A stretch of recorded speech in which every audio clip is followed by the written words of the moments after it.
So for today's video vlog nga mga kalpa, no, mamamasyal pala tayo sa Mount Bulaylay, Quiapo, Nueva Ecija. So ito nga pala yung Broccoli Mountain ng Quiapo, Nueva Ecija. At ipapasyal ko nga kayo dito mga kalpa, umangkas na kayo sa akin.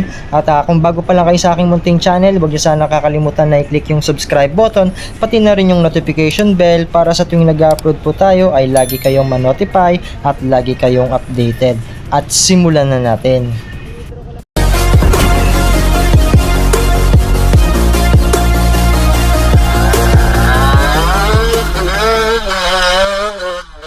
So dito nga mga kalpa, pag galing po kayo ng Tarlac, pag dinire-diretso nyo po yan mga kalpa, pagka nandito na nga po kayo sa mismong bayan, ay kakaliwa na nga po kayo tapos kakanan po kayo. Bali, dire-diretso na nga po yan mga kalpa, no? Hanggang sa matumbok nyo na po dito yung Barangay Landig.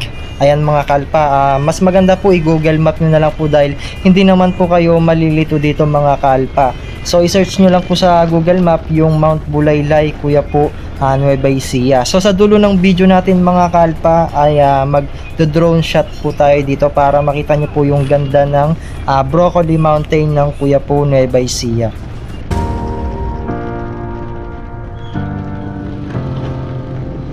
In audio.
Audio.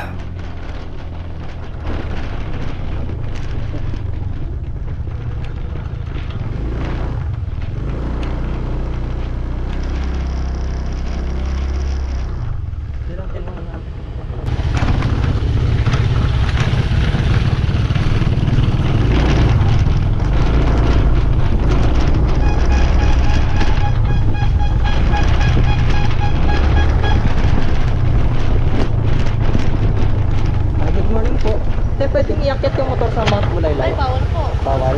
Dito na lang po sa baba, no? Opo, bawal na lang po nga sa kwan. Walang bubang sarap ng kahoy na kwan. Dito po. Ay, babayaran ko po yan. Wala na. Sige po. Thank you po, ate. Ay, salamat po kayo. So yun nandito na tayo sa kwan. Papuntang Mount Bulaylay. So bawal daw pong iakyat yung motor dito mga kaalpa, no? So pwede kayo mag-park dito. Wala naman pong babayaran. So ito po yung kantong lilikuan ninyo. So ito po papunta na ng barangay Maykaban yan. Tapos ito po barangay Landig. Ayan. So Mount Bulaylay zipline is now open. 200 pesos po ata itong mga kaalpa. Ayan, umakyat, huwag magkalat. Ayan, bawal daw mag-parking yung mga civilian dito. So nagtanong tayo doon. Dito lang daw tayo pwede mag-park sa may walang bubong. So ito yung mga dala natin na pang picnic. So bali akyat tayo mga kaalpa, no? Medyo mataas pa po yung akyatin natin. Ewan ko kung ilang kilometro tong akyatin natin. Dati kasi binabike namin to, pwedeng umakyat yung bike. Pero yung motor bawal. Ewan ko lang pag nagbike kayo, pwede siguro daan-daan na lang kayo dito. Medyo matarik dito mga kaalpa. Ayan yung motor natin, no? I-lock nyo na lang dun. Ayan ang timing dito. Solid. Kailangan magdala kayo ng tubig ninyo, extrang damit. Kapagod, no? Ayan. Wala pang 100 meters, pinagpapawisan na ako.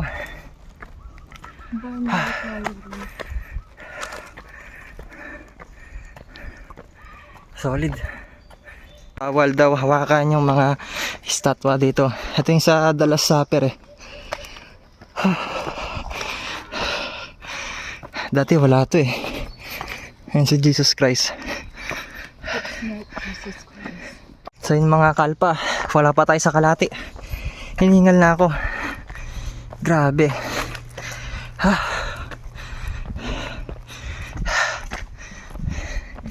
Pag di ka sanay dito pagpababa, ayun o, yan yung daanan. Pag nagkamali ka, pwede kang ma-shot dito. Ito bangin na to.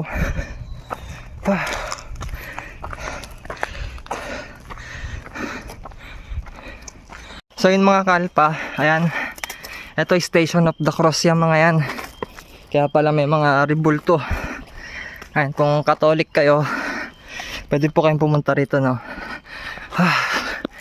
Pagod na ako. Siguro mga kondo to, sa baba hanggang taas, mga 800 meters. Kasi may napagtanungan tayo kanina. Kaya maganda pumunta dito umaga. Kasi pag hapon, no? Ito po umaga na po yung mga kalpa. Alas 9 na ng umaga pero makulimlim dito. Yan mga kalpa, no? Pag pupunta kayo dito, magbaon po kayo ng tubig. Buti na lang nagbaon tayo ng tubig, mga pagkain. Ayan, ito lang naman kasi yung goal natin, no? Na mag-picnic. Tapos kung kwan, baka mag-zipline din tayo, no? Kasi magpapalipad din tayo ng drone dito mamaya. Pakita natin yung view dito, no? Ay, nasa tuktok na kami, oh. Ayun, oh, kung makita ninyo. Ayun mga kalpa. Ang taas na rin ng nilakad natin. Ayun na yung tuktok. Ayun, dito matatanaw nyo na yung mga ibang bayan, no? Ayan, zoom natin. Ayan, ang taas na. So kaya bawal magmotor dito yung mga dayo. Baka di po kayo sanay. Ayan, bangin na po yung didiretsuhan ninyo dito. Nakatakot. So yun mga kalpa, no, yung mga hikers daw, yung mga bisita rito, ulitin ko, no, bawal po silang pumunta dito ng nakamotor, kailangan po maglalakad. Ayan, pero yung mga residente dito, pwede po sila kasi sanay na po nila rito, kaya po pinagbabawal yon para maiwasan po yung aksidente. Ayan, may mga naka 4 wheels dito na pumapasyal. Ayan, oh, kita nyo yung damit ko, basang basa na, solid. Tapos dito hindi pa tapos yung ibang ginagawang mga estatwa. Ayan, oh, may cross dito, ongoing pa lang yung Station of the Cross. Ayan, grabe.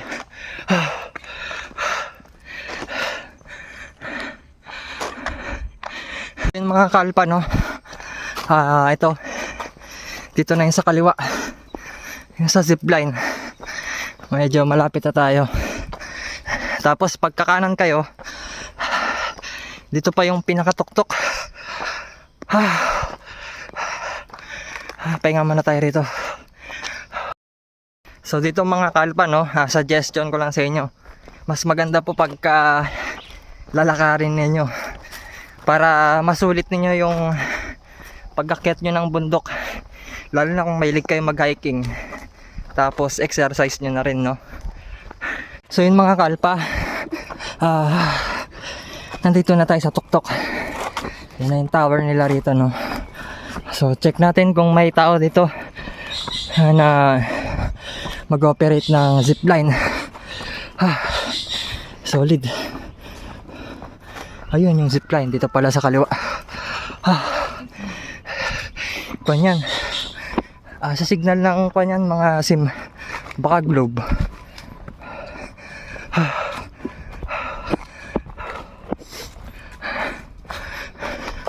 Walang ganong tao dito, tayo lang ata.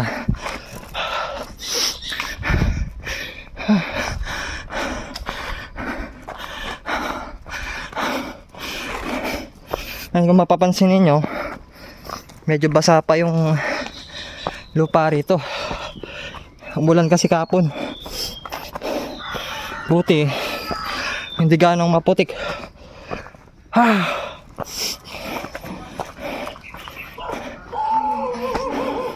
Ayan, magpapahinga muna tayo dito.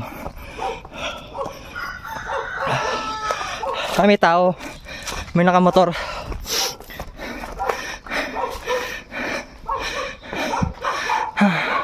Ayan, pag inakyat niya mga kalpa, no, ayan, tignan niyo yung pantalon ko, basang basa, tagaktak sa pawis. Naligo sa pawis, grabe, kalamok pa.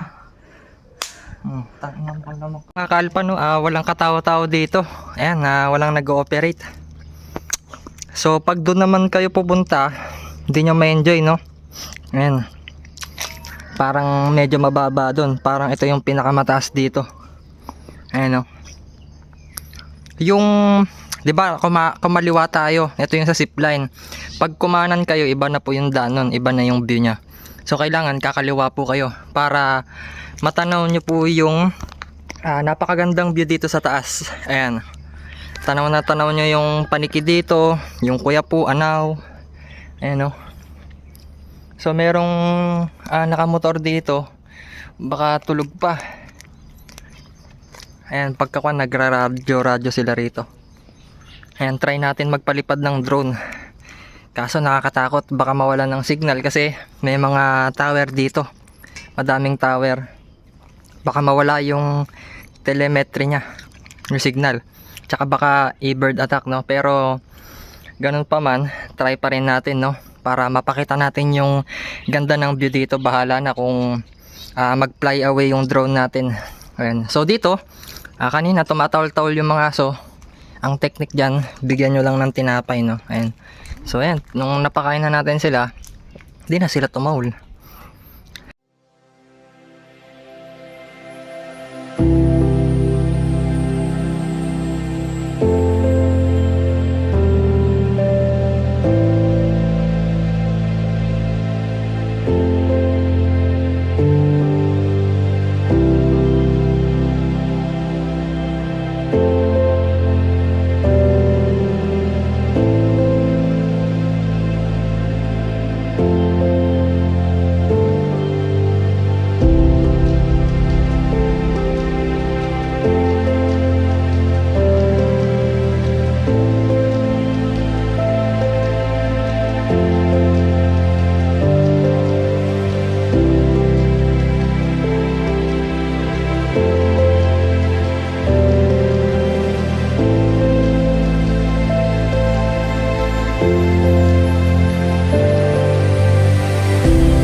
I'll go